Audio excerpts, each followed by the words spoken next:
Halo teman-teman semua. Hari ini kita akan membahas saham perusahaan dengan kode BEL secara mendetail dari sudut pandang investasi fundamental. Yuk, kita lihat bagaimana performa keuangan perusahaan ini. Pertumbuhan pendapatan perusahaan BEL dalam 1 tahun terakhir mencapai 15,1%, meningkat dari 477 miliar menjadi 563 miliar. Namun, jika dilihat dari rata-rata pertumbuhan (CAGR) selama 5 tahun terakhir, perusahaan mengalami penurunan sebesar 0,6%. Secara keseluruhan, pertumbuhan pendapatan perusahaan BEL masih perlu diperhatikan. Laba bersih perusahaan BEL dalam 1 tahun terakhir meningkat signifikan sebesar 52,9%, dari 7 miliar menjadi 14 miliar.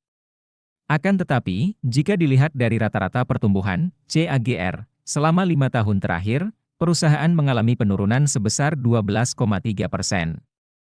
Ini menunjukkan bahwa peningkatan laba bersih perusahaan baru-baru ini perlu terus dipantau dan dipertahankan.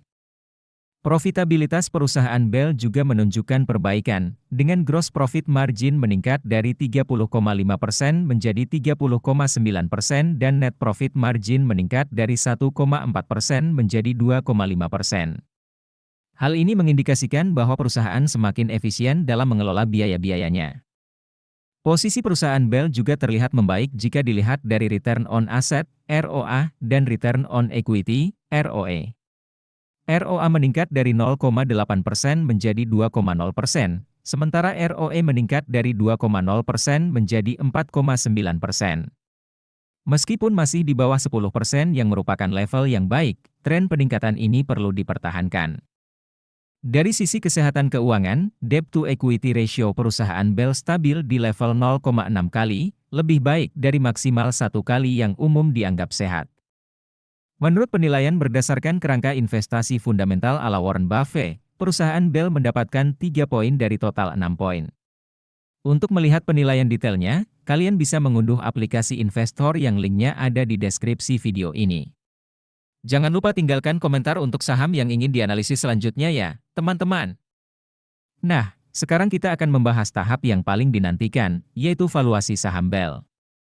Valuasi adalah proses menentukan nilai wajar dari suatu saham.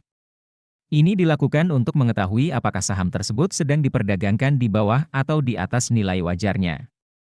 Margin of safety adalah perbedaan antara harga pasar saat ini dengan nilai wajar saham. Semakin besar margin of safety, semakin aman investasi di saham tersebut. Berdasarkan analisis PB Ben, nilai wajar saham BEL adalah Rp147 per saham. Saat ini, harga saham BEL berada di level Rp73 per saham, sehingga memiliki margin of safety sebesar 50,2%.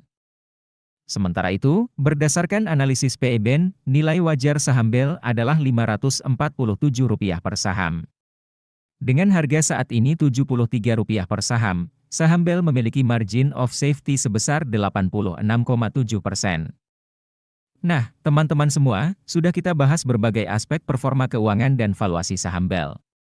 Ingat, keputusan investasi tetap ada di tangan kalian.